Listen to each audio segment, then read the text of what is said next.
السلام علیکم ورحمۃ اللہ وبرکاتہ۔ امید ہے آپ سب خیریت سے ہوں گے۔ آج میں آپ لوگ کو بتاؤں گا ایک صحابی کا دجال سے ملاقات کا واقعہ۔ ایک صحابی ہیں حضرت تمیم داری رضی اللہ عنہ، فرماتے ہیں کہ ایک مرتبہ میں سمندر کے سفر پر نکلا۔ مسافروں کی کل تعداد 30 تھی اور ہم سب ایک کشتی پر سوار تھے۔ ہمارا سفر انتہائی اطمینان سے کٹ رہا تھا کہ اچانک ہوا چلنا شروع ہو گئی اور سمندر میں طوفان آ گیا۔ اس شدید ہوا اور طوفانی لہروں کے باعث ہماری کشتی اور سمندر میں موجود دیگر کشتیاں ڈولتی جاتیں۔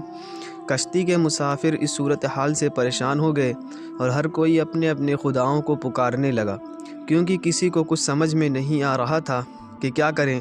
سمندر سے اٹھنے والی لہریں ایک سمت کی بجائے ہر طرف سے کشتی کو اپنے لپیٹ میں لے رہی تھیں۔ تھک ہار کر ملا نے بھی چپو چھوڑ دیے اور ایک طرف بیٹھ گیا۔ اب ہم میں سے ہر کسی کو یقین ہو گیا کہ موت یقینی ہے۔ سورج غروب ہونے کو تھا اور اس کی روشنی آہستہ آہستہ ختم ہوتی جا رہی تھی۔ شام کا اندھیرا اور منزل کا کوئی پتہ نہیں۔ یہ بھی خبر نہ تھی کہ کشتی کس سمت میں جا رہی ہے اور سمندر کی لہریں اب کب تک کشتی کو سلامت رہنے دیں گی۔ اس خوف و ہراس کی حالت میں رات گزر گئی اور صبح کی ہلکی ہلکی روشنی پھیلنے سے ہر طرف اجالا ہی اجالا ہو گیا۔ کشتی کے رات بھر ہچکولے کھانے کے بعد کسی کو کچھ خبر نہ تھی کہ ہم کہاں پہنچ گئے ہیں۔ پھر اگلا دن بھی اسی کیفیت میں گزرا اور اسی طرح رات کے بعد دن اور دن کے بعد رات آتی گئی اور ہماری کشتی کو سمندر میں پھنسے ہوئے پورے 30 دن گزر گئے۔ پھر اچانک 30 دنوں کی صورتحال کے بعد بھولے بھٹکے مسافروں کو دور سے ایسا کچھ نظر آیا جیسے کچھ درخت سمندر میں کھڑے ہوں۔ 30 دن سے مصیبت میں پھنسے ہوئے مسافروں کو یہ منظر دیکھ کر امید کی کچھ کرن نظر آئی اور ملا نے جلد از جلد وہاں تک پہنچنے کے لیے پوری طاقت کے ساتھ چپو چلانا شروع کر دیا اور کشتی کو تیزی کے ساتھ درختوں کی طرف لے جانے لگا۔ کشتی میں موجود مسافر جنہیں یقین ہو چکا تھا اب موت کے سوا کوئی چیز نہیں، ان کے چہرے زندگی کی امید سے چمک رہے تھے۔ پھر کشتی جو ہی قریب ہوتی گئی درخت صاف دکھائی دینے لگے۔ ملا پوری طاقت سے کشتی چلا رہا تھا کہ سورج غروب ہونے سے پہلے ان درختوں تک پہنچا جائے، تاکہ کہیں ایسا نہ ہو کہ اندھیرا ہو جانے کے باعث ہم اس آخری امید سے بھی ہاتھ دھو بیٹھیں۔ پھر کشتی آہستہ آہستہ ان درختوں کی طرف بڑھتی رہی اور جب درخت قریب ہوئے تو سارے مسافروں کو یہ جان کر خوشی ہوئی کہ یہ سمندر میں واقع کوئی جزیرہ ہے۔ ابھی تو سورج مکمل غروب نہیں ہوا تھا کہ کشتی جزیرے کے کنارے پہنچ گئی۔ مسافروں کو اس جزیرے پر اترے زیادہ دیر نہیں گزری تھی کہ درختوں کے درمیان سے ایک عجیب و غریب قسم کا جانور نکلا۔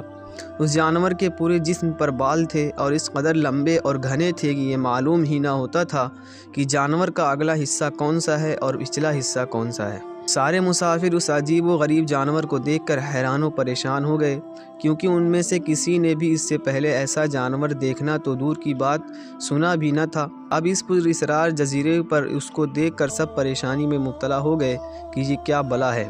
ایک مسافر نے دوسرے مسافر سے پوچھا کہ یہ کیا چیز ہے۔ جانور نے مسافر کی یہ بات سن لی اور مسافر کے جواب سے پہلے وہ جانور خود بولا، میں جاسوس ہوں۔ جانور کے انسانوں کی طرح گفتگو کرنے سے تمام مسافر مزید پریشان ہو گئے، کیونکہ آج تک انہوں نے کسی جانور کو انسانی زبان میں بولتے نہیں دیکھا تھا۔ چنانچہ سب یہ سمجھنے لگے کہ ہو نہ ہو یہ کوئی جن ہے اور ہمارے سامنے آ گیا ہے۔ تمہاری جاسوسی کا کیا مقصد ہے اور تم کس لیے جاسوسی کرتے ہو؟ ایک مسافر نے ہمت کر کے اس سے پوچھا، میں جس کے لیے جاسوسی کرتا ہوں اس سے تم ملنے کا بے حد شوق رکھتے ہو، وہ تم سے باتیں کرنا چاہتا ہے، لہذا تم میرے ساتھ چلو۔ یہ سن کر تمام مسافر حیران و پریشان چپ چاپ اس کے پیچھے ہو لیے۔ وہ عجیب و غریب جانور درختوں کے درمیان بنے ہوئے راستے سے ہوتا ہوا ایک پرانے محل کے سامنے جا کر کھڑا ہوا۔ محل کو چاروں طرف سے بلند و بالا درختوں نے گھیر رکھا تھا۔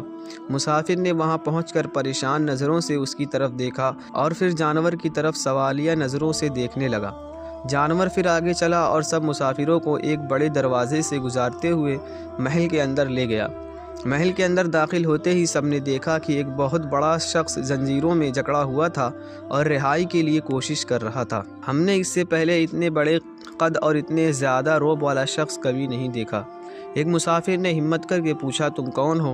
میں کیا ہوں اور کون ہوں یہ تو تم جان ہی لوگے، پہلے یہ بتاؤ کہ تم کون ہو۔ ان سے سوال کرنے والے مسافر سے پوچھا، ہم عرب قبائل لخم اور جذام کے لوگ ہیں اور ساتھ ہی اس مسافر نے اپنے ساتھ بیتی اور یہاں تک پہنچنے کی ساری داستان سنا دی۔ اس قید میں جکڑے ہوئے شخص نے کہا، ذرا مجھے نخلستان بیسان کے متعلق تو بتاؤ، اس کے متعلق کیا جاننا چاہتے ہو؟ ایک مسافر نے پوچھا۔ خبردار، عنقریب ان پر پھل لگنا بند ہو جائے گا، وہ قیدی غصیلے انداز میں بولا۔ پھر وہ مسافروں سے مخاطب ہو کر کہنے لگا، اچھا طبرستان کے دریاؤں کے متعلق تو بتاؤ۔ مسافروں نے کہا، دریا کے متعلق کیا پوچھنا چاہتے ہو؟ وہ بولا، اس میں پانی ہے؟ مسافروں نے کہا، ہاں اس میں پانی ہے۔ اس نے کہا، عنقریب اس کا پانی ختم ہو جائے گا۔ پھر وہ کہنے لگا، مجھے زغر کے چشمے کے متعلق تو کچھ بتاؤ۔ کیا پوچھنا چاہتے ہو؟ مسافروں نے پوچھا۔ یہی کہ اس چشمے میں پانی ہے کہ نہیں، اور اگر وہاں پانی ہے تو پھر وہاں کے لوگ چشمے کے پانی سے کھیتی باڑی کرتے ہیں۔ پھر وہ پوچھنے لگا، اچھا مجھے ذرا امیوں کے نبی محمد صلی اللہ علیہ وسلم کے متعلق تو کچھ بتاؤ۔ مسافروں نے جواب دیا، انہوں نے مکہ سے اپنی دعوت کا آغاز کیا اور اب وہ مکہ سے نکل کر مدینہ میں موجود ہیں۔